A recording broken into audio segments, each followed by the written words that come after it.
Let me pick one or two tweets. Gideon Ouma says, what plan do these members of parliament have for the normal Mwananchi who is suffering due to COVID-19? The people are really suffering outside here. As the saying goes, the earth is hard. Gideon Ouma asking that question. And let me see what else here people are asking.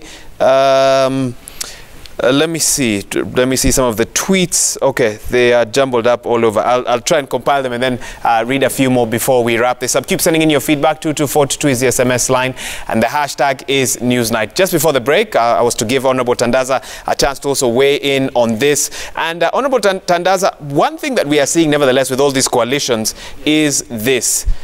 The coalitions all seem to be gravitating towards President Uhuru Kenyatta. For some reason, all of you seem to be in one way or the other angling for his support. Why? I'm one person who's never bought into that idea that one needs some endorsement. Why? We don't have any history in this country of endorsement which actually produces winning the presidency. That is the truth. There was one which was attempted by the late Moi, it didn't work. There was one which somehow Kibaki somehow had an idea, it didn't work. And I don't know why people think that an endorsement would work this time around. And yet when the president calls political players to State House, almost all of them show up. He's the president of this country. He's the president of this country. I believe even if the deputy president, in his capacity as the deputy president, if we were to call members of parliament or another, they would go. Because we respect the presidency of this country. It keeps us together. The reason why people could be graduating towards, I would say, Mount Kenya or Central, it's a fact that it is a huge voting bloc that no serious candidate can ignore. To me, that will be the bottom line. If I were to stand for president from Coast, from Kwale, I know even if all my communities were to back me up, I cannot come closer to number 3 or number 4 based on if I were to rely on that. So the reason Mount Kenya, it's a fact, it is a huge voting bloc and everybody will want to get a slice of that voting. There are other two issues I wanted to mention. I think there is also a myth about this Singapore and whatever. The Singapore, the way they managed to fix the economy, they fixed corruption. If you take time to read how Singapore managed to fix... Talking about the Asian tigers. Yeah, the Asian tigers. Actually, they did fix their corruption. I know a bit of that, but anybody can go and read how Singapore and the Asian tigers managed. For us in Kenya, we're in a situation even the president himself says, kwani nitadu, yani we've given up, you know, and that is the tragedy. So for me, priority going towards 22, let's get a leader who will be able to slay this dragon of corruption. The other issues where people also are wondering that how are they, One Kenya Alliance, going to get their presidential candidate, they are going to break up when one is, I think this also history has proved us wrong. Even in 2002, there was that debate, the late Nyachai wanted to stand, of course Raila and others, but when finally they said, this is the guy, we went there. And even in the last general election in 2017, when NASA came up and said, this is the striker, it went on like that. So I think we are actually getting outside what has been proved that it can be worked out. I know at the right time, the presidential candidate of One Kenya, and I'm repeating for the 10th time, as we go forward, I know more will join because I'm in that alliance. We are not talking about the 4 only, more will join. But to me, if there is any ideology, which to me is very important, is the issue 1, corruption, 2, the issue of the economy. Remember, you had asked Magaya issue of which model. I think we are also getting fixated to models. I don't think now, because next time you'll ask about how we are going to handle corruption, which model is going to handle corruption, which model is going to handle public debt, which model. I think we are getting fixated with the models. And yet in Kenya, what ails us is corruption, the economy, of course, the huge public debt, and to me, if we are to spur the growth of this country, the economy of this country, we need manufacturing. And what ails manufacturing? The high cost of energy. We are having the highest tariffs in this region, you see. And of course, with the high tariffs of energy, certainly no serious investor can invest because we would want to sell these goods outside this country. And of course, coupled with corruption, again, then serious investors cannot set in here. So those are things which have to be fixed. They have nothing to do with models. Waiga, that is what I would want to conclude. That's your view. Yeah. Honorable Wanga, and as you respond, please respond to that question that was asked by a viewer this evening. They want to know about the program for ODM on Friday, I believe, in Homa Bay, and whether the president is expected. Yeah, thank you. Thank you, Wahiga. On Friday, the plan is to have consultations, and I think the invited guests and everybody that will be there will be seen. But it's consultations of the region on how they want to move forward. It's not the launch of Raila's presidential bid of some sort? Surely, can Raila's presidential bid be launched in... Raila is a national leader. He launches his presidential candidature if he does in the center of the country. So these are consultations, and these consultations will be held all across the country. And once we get the views, the vehicle will start, and we will see, you know, how it moves on. So I'll ask the viewer to just wait and see, but it's the build-up of something big that's going to shake this country to the core. What I'd like to you know, speak to a bit is what does this, you know, coalition that we build think about how this country, you know, can move forward. And Chris talked about, you know, ODM number of MPs dwindling. But Chris must understand, first of all, he's speaking, Ford Kenya has, like, I don't know whether they're even, I think there are 9 or 8 MPs. We are 13 and we are growing. We are not diminishing. I think they are and where they are getting their people from. And Chris must learn to just listen, because even when he speaks, I do. I think the reason why we got to where we are is because parties refuse to get to a joint nomination. So you find that areas where it's ODM stronghold, you know, Ford Kenya insists on fielding a candidate, Wiper insists on fielding a candidate, and so on and so forth. And that's how they ate up into, you know, some of the seats that are ODM seats traditionally. And we've donated these since CORD and since NASA, and these are some of the lessons that we have learned moving forward. But the basis for this movement, you know, coming forward is national unity, not election at all costs, even if the country tears apart. No, national unity, one strong foundation. 2, anti-corruption, because it must be dealt with. 3, equity. The spread, because if you want national unity and stability, there must be equity, anchored in devolution, but also making sure that any resources remaining at the national level are spread out. What format will this national unity take? Help us understand. I think one, corruption, we've talked about it. What will it look like?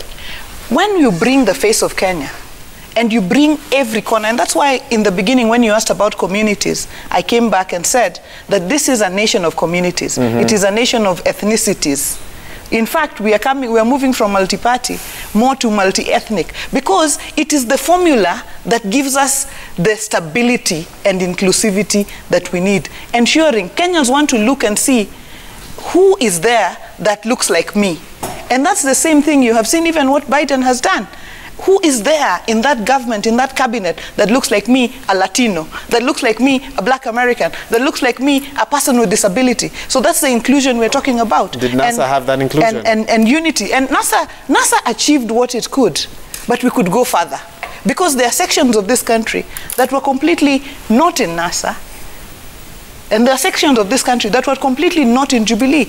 We can have a broader base, a coalition that cuts across the country and across the nation, and that we can achieve.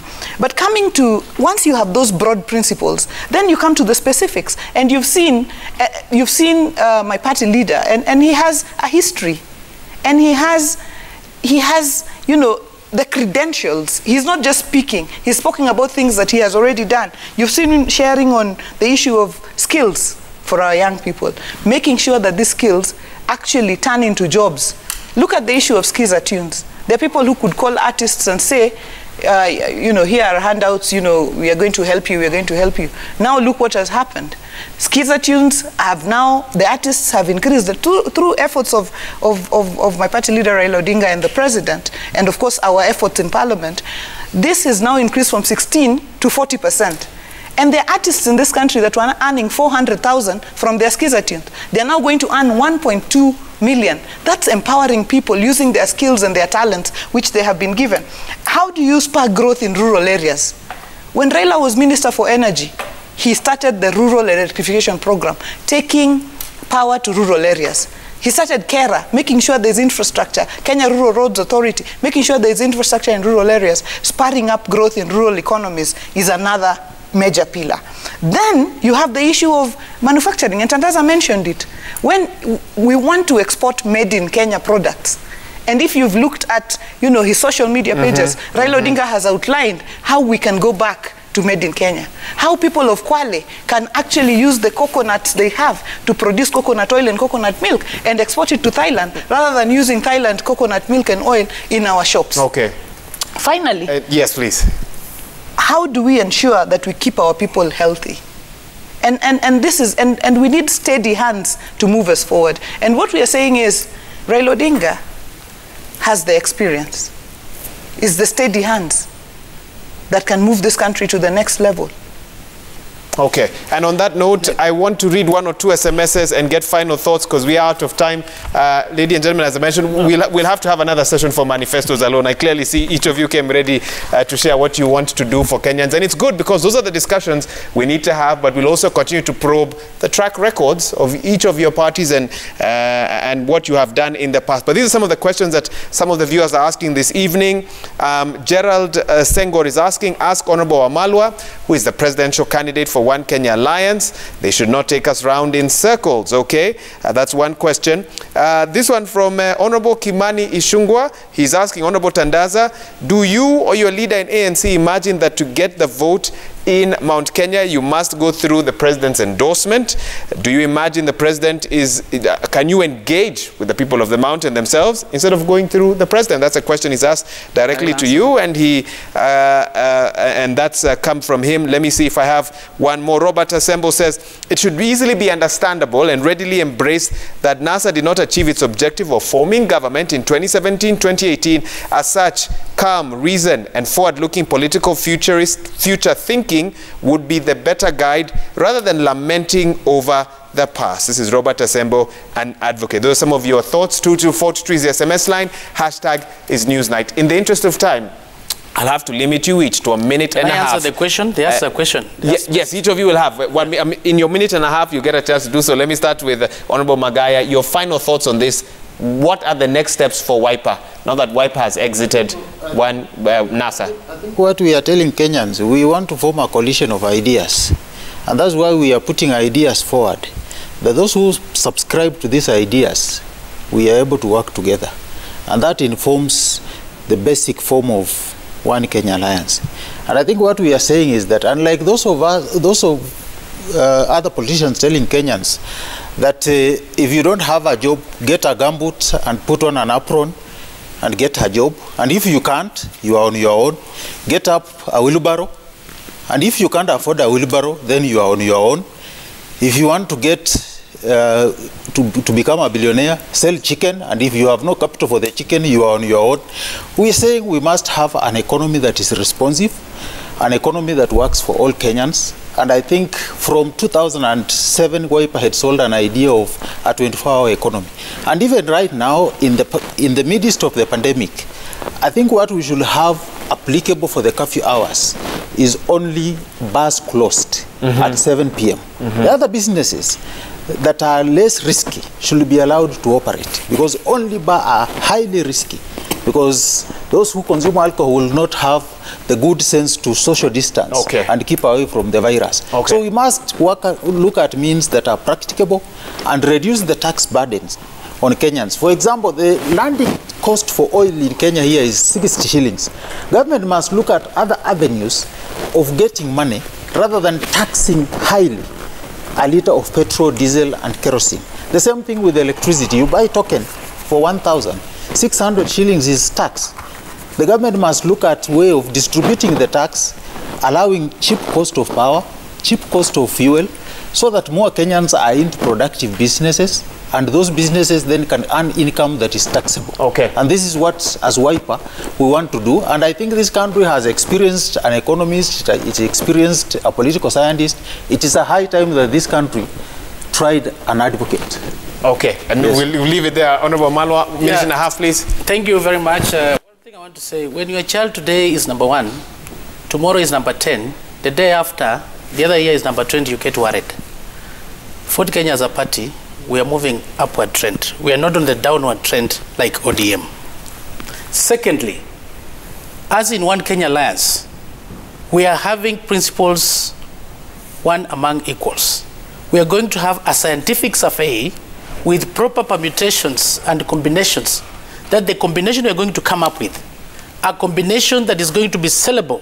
But hasn't that survey already been done? We saw media outlets reporting I don't know where you got that from. The permutations were out, and I'm part of that committee, and it's to work in progress. So at an appropriate time, we are going to tell you who is going to be our presidential candidate, who is going to be the running mate.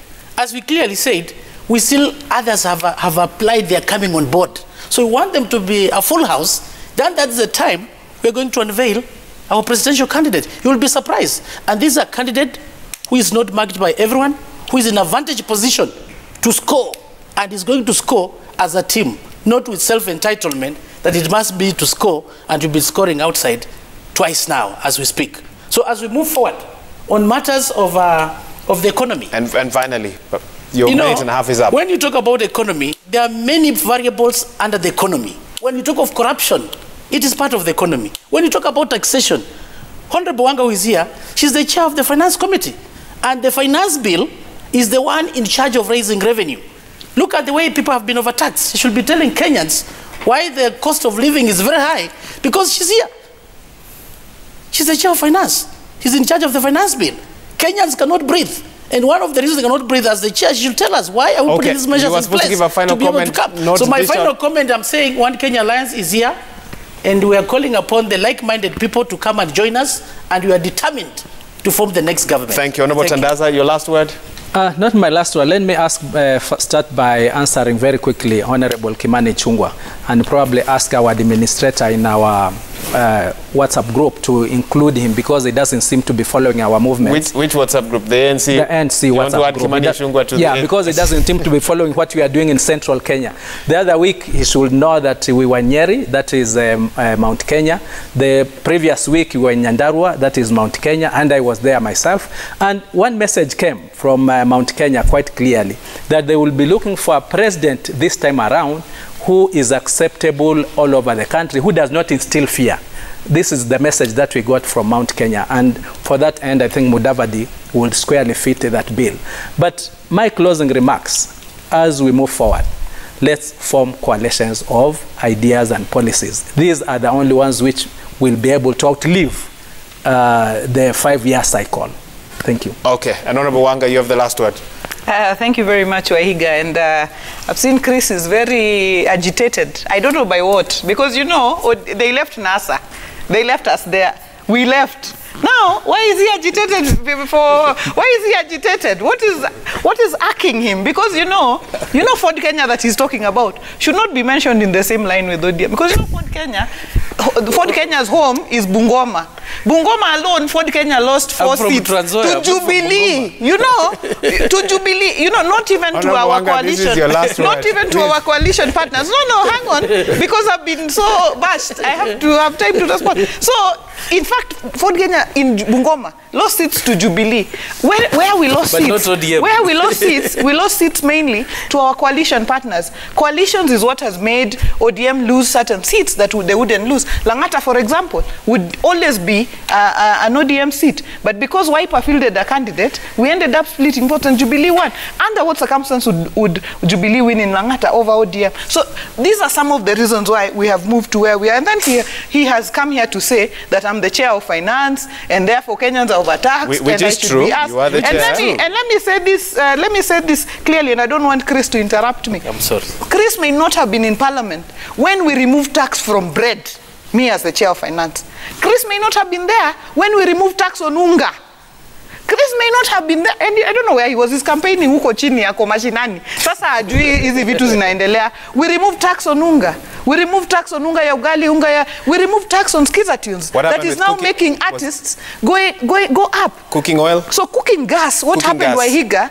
Cooking gas was taxed in the last Finance Act of 2020. but it was postponed. Therefore, it was just taking effect. It was not in the Finance Act of 2021. If it was here, Wahiga, and I'm chair, I would have done the same as what I did in Unga, because this is what ODM, believes in propagating. And this is why we removed tax on skiza tunes. And this is why our artists are happy now. Wahiga, we did what we could under the circumstances. He's talking about debt. He was there when the budget was passing. He didn't lift a finger. We must be true to ourselves, Wahiga, as members of parliament. You can't come to TV. You were not elected to come to TV. If you really feel about debt, go to Bunge. Go and say there that because of the debt level, let us reduce this budget. So Wahiga, we must just be true to ourselves, and there's another day we're going to be talking about debt. But coming back to the issue of coalitions. And your final word. And this is my final word. Mm-hmm. Finally. NASA served its purpose. Let's not be bitter. Let's not behave like jilted lovers. Tukae tu marafiki. Kwa sababu hatujui mbele inasema nini. Tukae tu marafiki. Chris, tukae tu marafiki. Tandaza, watu waongee tu, watu wazungumuze. Tukipatana mbele, tutembee. Asante sana Wahiga. Thank you. And on that note, I think we're going to wrap this show up. I don't know, Kimani Shungwa is calling me. I can't pick the phone up when we are on air. I've tried to ask your question already and he has responded. Yeah, we're going to wrap up Newsnight right now. Thank you to each of my guests, Honorable Gladys Wanga, Honorable Chris Wamalwa, Honorable Kasim Tandaza, and the Head of Political Affairs at Wiper, Norman Magai. I almost called him Honorable. Maybe that's an aspiration he has for the upcoming election. Once again, thanks for coming and being a part of the discussion. And to each of you, Asante Sana, I get the feeling this is not the last that we'll be having this discussion on. And I hope that as Kenyans, you have listened. Pardon? Ask people to declare conflict of interest. Based on what they are seeking, you could cheat. Oh, you suspect it affects their sentiments. Oh, you suspect there's conflict of interest by some here. I don't know who you are referring to, but I think I've seen a few things on social media. Thank you so much to my guests. Thank you to our viewers for having tuned in. You're the reason why all this is possible. And on behalf of the whole team here that has been working on this production, Asante Sana, our sign language interpreter this evening, has been Yula Zale. Have a good night. And remember, we do this every Tuesday where we try and get you the leaders to help you understand what is happening in the nation. My name is Wahiga Mwaura. Stay safe. Good night. We'll see you soon.